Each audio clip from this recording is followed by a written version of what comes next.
is the CEO of the Hyundai brand.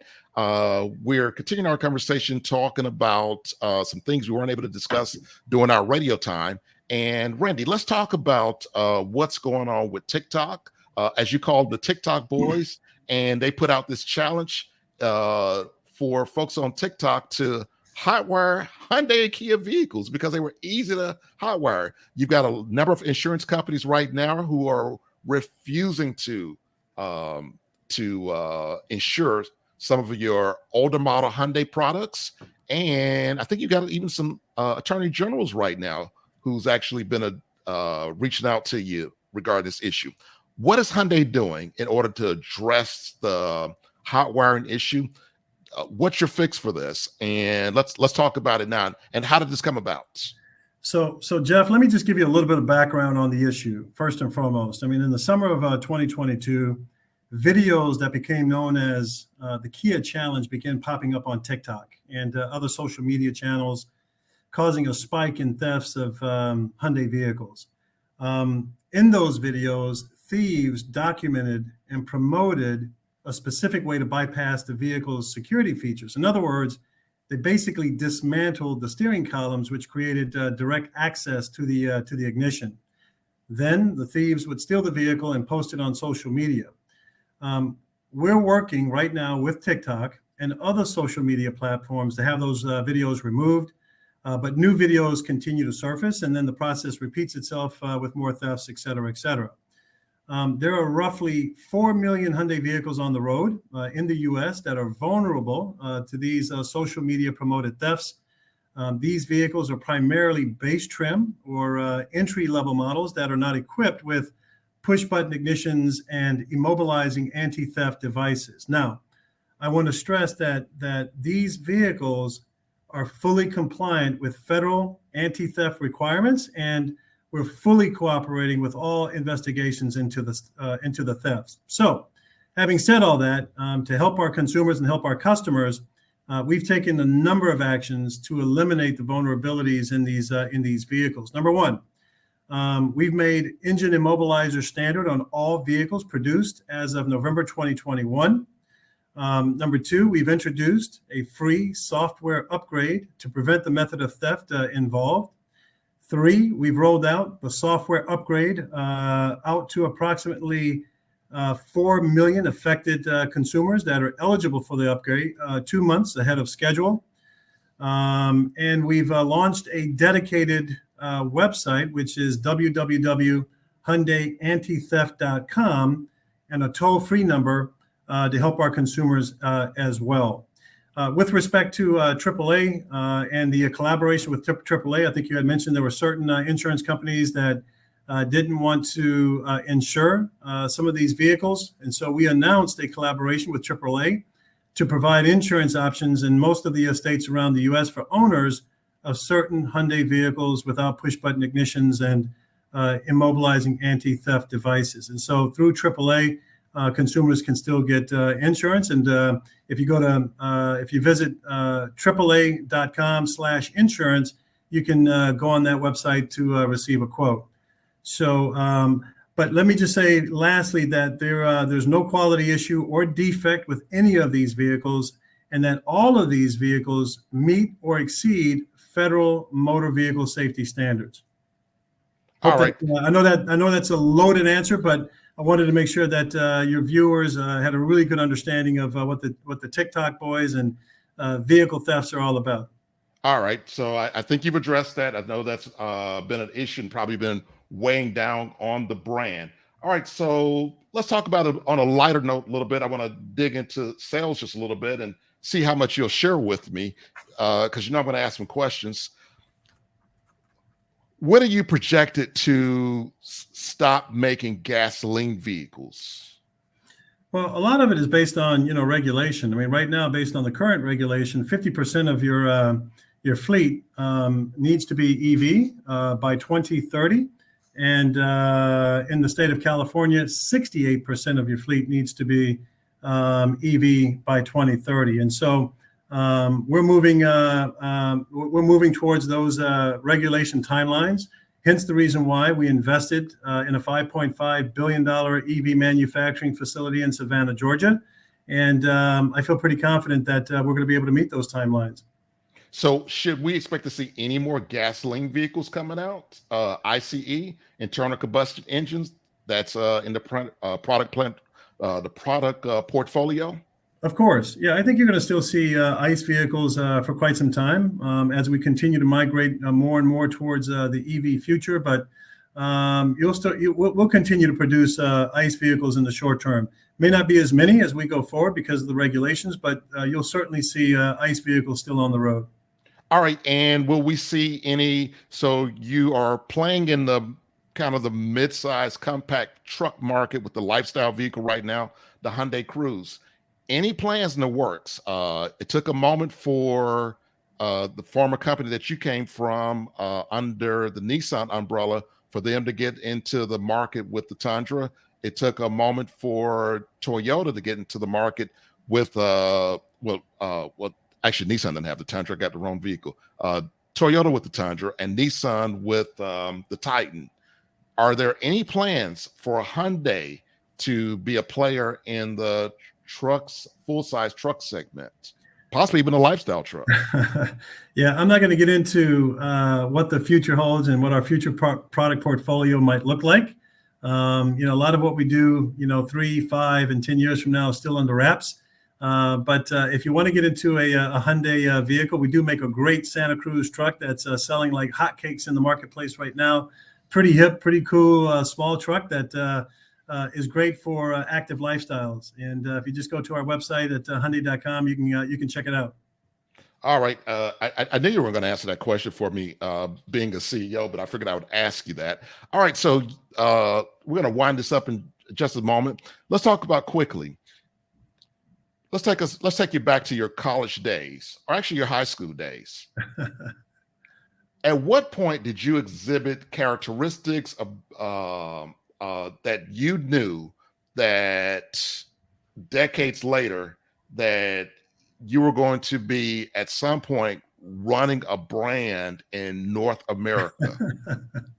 Were any leadership abilities exhibited back in high school, elementary school, middle school? If middle school was a part of your thing, it wasn't a part of mine at my period that came out afterwards. Take us back for a moment. Well, you know what? I think I think like a lot of students in high school or in college, we have a sense of what we want to be, and then the reality sets in, and life takes you in a completely different direction. But I was a basketball player in high school as well as in college, and I played. That's basketball right. I think I knew about that. Yeah, I played basketball at TCU, and when I graduated, I needed to channel that energy. Tell us what TCU is. I'm sorry? Tell us what TCU is. Well, it's in Fort Worth, Texas. Okay. We don't know that. Okay, it's in Fort Worth, Texas. And Okay.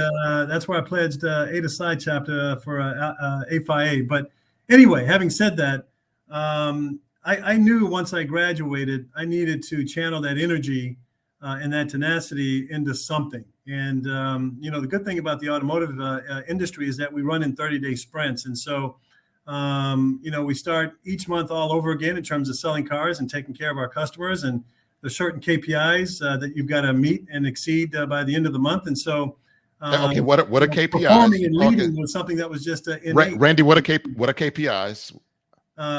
Key performance indexes. Okay, thank you. So, just targets basically, right? And so, I knew that there were certain targets I needed to hit, at the end of the month.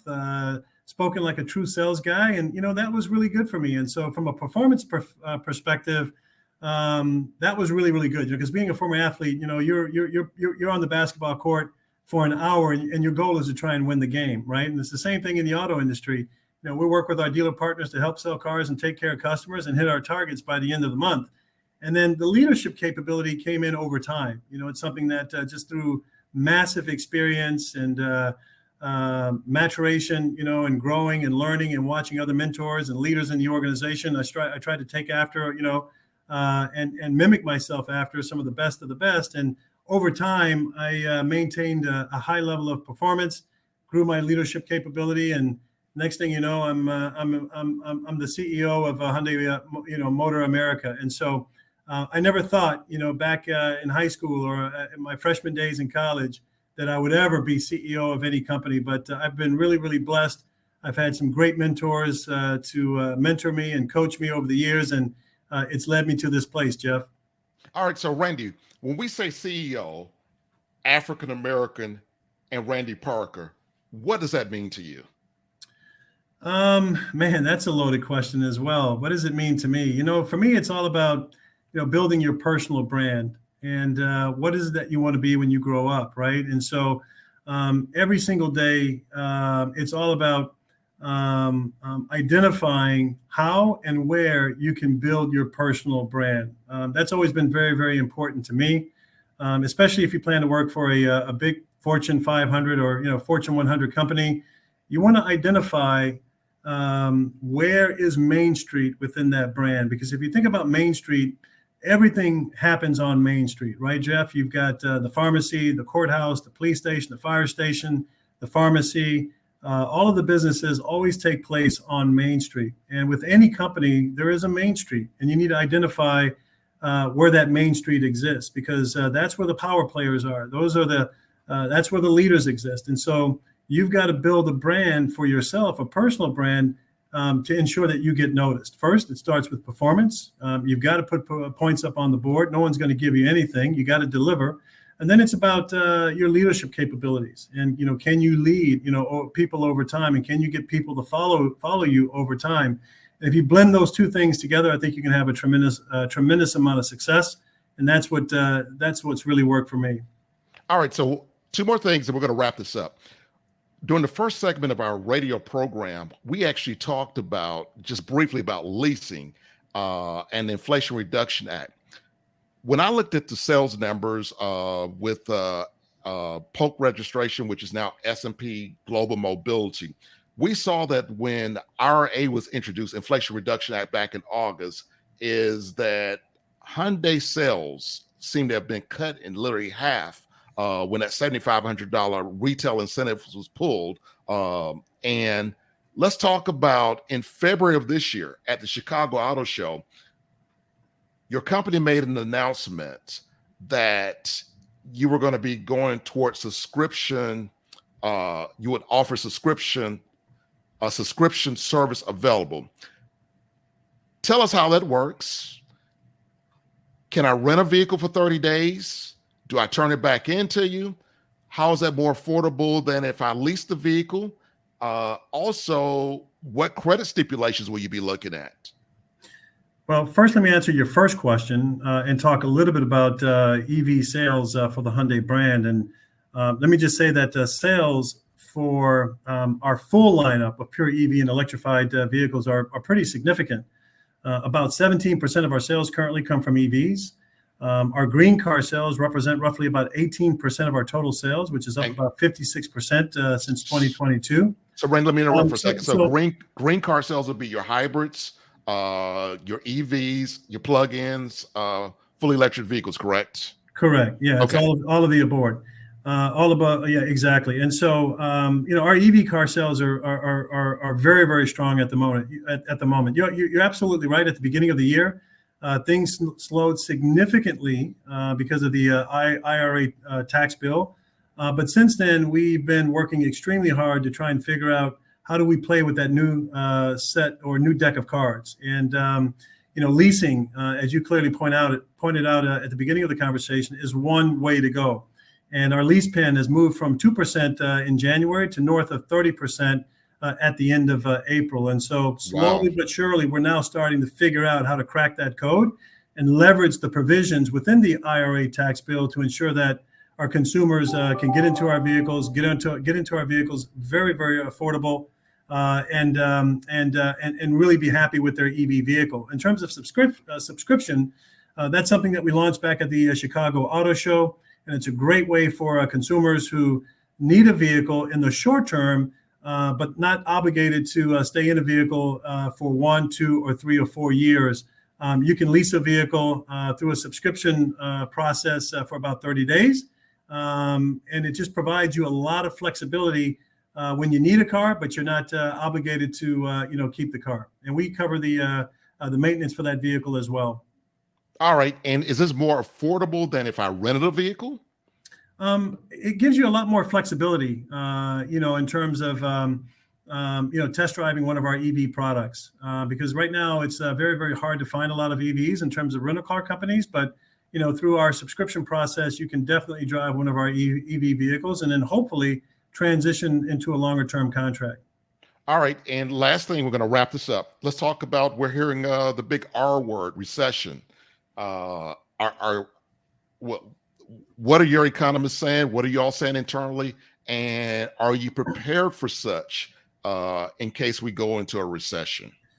Well, let me just say this. Since 2019, we haven't seen a normal industry since 2019. First it was the pandemic, then it was the microchip shortage, and now it's the pandemic and the microchip shortage. Although the pandemic is not as severe as it was a couple of years ago, and so since then we've set all kinds of records and have won all kinds of accolades and awards for the Hyundai brand. And so, I think what the last 4 years has taught us is that we need to be ready for anything that's going to come out of left field. And so, I can't predict the future. I don't know if there's going to be a recession or not. But one thing that I do know is that I think based on our performance over the past couple of years through these unprecedented times, if you will, that our company is set up to take on anything and still be successful moving forward.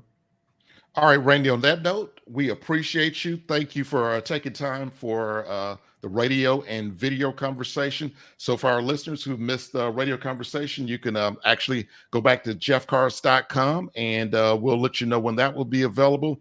Thank you, Randy. Continued success and congratulations in your new role as you've been it for close to a year now. Since August, yeah. Since August of last year. Almost a year now. Coming up on a birthday. Yeah. So congratulations. And again, thanks for taking time to talk to us and share the vision of Hyundai and your vision as a CEO of the brand. So take care and have a great day. Thank you, Jeff. Appreciate you having me. Thank you.